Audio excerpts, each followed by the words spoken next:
Gold के दाम आज फिर से रिकॉर्ड तोड़ रहे हैं, लेकिन क्या आपने कभी सोचा है आखिर ऐसा हो क्या रहा है दुनिया में जिससे सोना इतना महंगा होता जा रहा है? ये सिर्फ डिमांड का खेल नहीं है, इसके पीछे जियोपॉलिटिक्स, इकोनॉमी और एक साइलेंट ग्लोबल वॉर चल रही है, द वॉर ऑफ वेल्थ। मतलब सोना सिर्फ एक ट्रांजैक्शन का आधार नहीं है, ये दुनिया में एक वॉर क्रिएट करता जा रहा है, एक जिसे हम कह सकते हैं द वॉर ऑफ वेल्थ। सबसे पहले हम बात करते हैं चाइना की। जब से चाइनीज रियल मार्केट और स्टॉक मार्केट स्टैग्नेट होने लगे, मतलब चाइना कुछ खास फर्क नहीं पड़ता, मतलब कुछ खास इंटरेस्ट नहीं मिल रहा था इन्वेस्टर्स को, और जो लोग रियल एस्टेट में पैसा लगा रहे थे वो भी कुछ उतना बढ़िया नहीं चल रहा था। जो प्रॉपर्टीज है उनके दाम गिरने लगे, उनको प्रॉफिट या नुकसान होने लगा था। चाहे तो चाइना इन्वेस्टर को सबसे अच्छा लगा गोल्ड इन्वेस्ट के लिए, तो चाइनीज इन्वेस्टर ने अपना पैसा गोल्ड में डालना शुरू कर दिया, क्योंकि उन्हें लगता है जब मार्केट डाउन हो तो गोल्ड की सेफ इन्वेस्टमेंट है। और इसी वजह से चाइना के मैसिव गोल्ड बाइंग के कारण गोल्ड के दाम ग्लोबल लेवल पर शूट अप कर रहे थे। बात करते हैं इंडिया की। हम इंडियंस के लिए गोल्ड इन्वेस्टमेंट नहीं इमोशन है, शादी हो या फेस्टिवल, गोल्ड लेना कभी नहीं छोड़ते। जब हम थोड़ा पैसा ज़्यादा हो तो हमारे लिए बेस्ट ऑप्शन है गोल्ड। कल्चर लव के चलते इंडिया भी वर्ल्ड के टॉप गोल्ड स्पायर्स में से एक है। दूसरा रीजन है इन्फ्लेशन। इन्फ्लेशन बढ़ने के साथ लोगों का भरोसा करेंसी पर कम और गोल्ड पर ज़्यादा हो रहा है। जब पैसे की वैल्यू घटने लगे तो लोग अपनी वेल्थ सिक्योर करने के लिए सोना खरीदते हैं।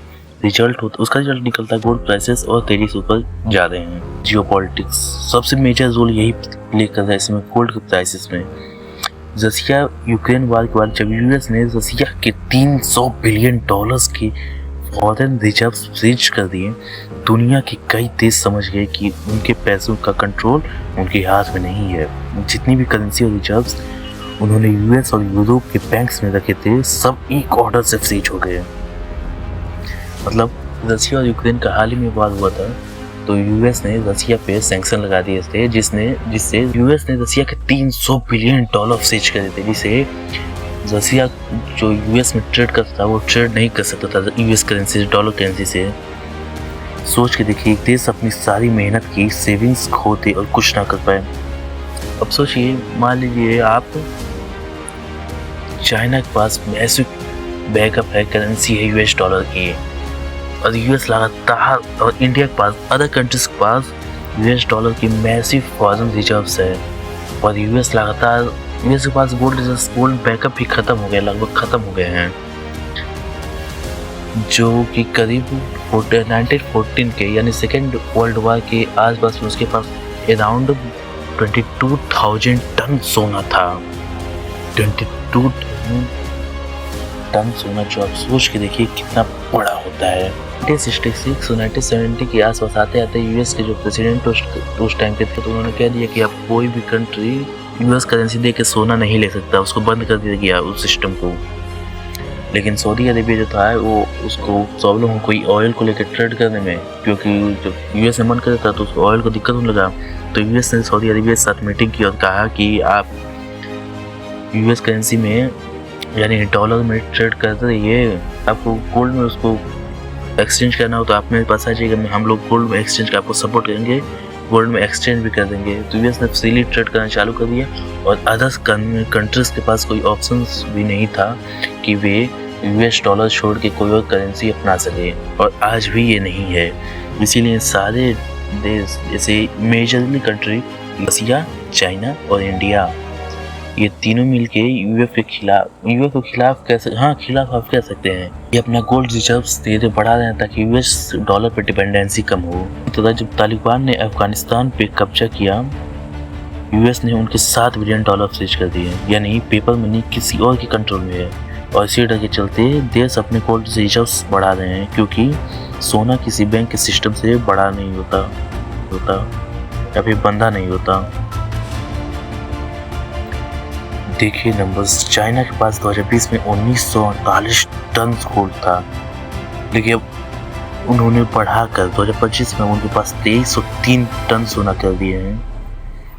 इंडिया के रिजर्व्स 2020 में अराउंड 695 टन था। उन्होंने उसको बढ़ाकर 880 टन किया है 2025 में, और रसिया में भी अपना गोल्ड रिजर्व 2295 टन से 2333 टन तक बढ़ाया है।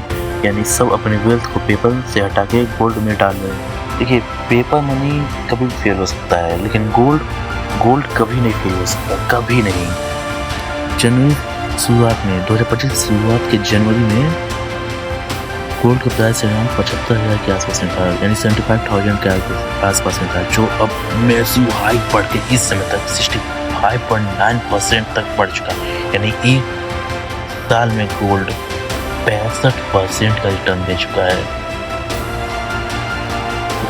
जनवरी में इसका रेट था 75,000 पर 10 ग्राम्स, और इस समय 1,32,000 तक क्रॉस कर चुका था। मतलब सिर्फ कुछ महीनों में 50 से 60,000 का मैसिव फर्क देखने को मिला है। ऐसे ही सिल्वर का दाम था अराउंड 1 लाख के आसपास में पर केजी, और इस समय 1,70,000 तक क्रॉस कर चुका है। दुनिया में आज एक साइलेंट रेस चल रहा है। हर देश अपना गोल्ड स्टॉक बढ़ा रहा है, क्योंकि उन्हें पता है जब सिस्टम फेल होगा, जब करेंसी गिरती है, तो सिर्फ एक ही चीज बची रहती है, वो है सोना। और शायद इसीलिए कहते हैं gold never losses it's shine.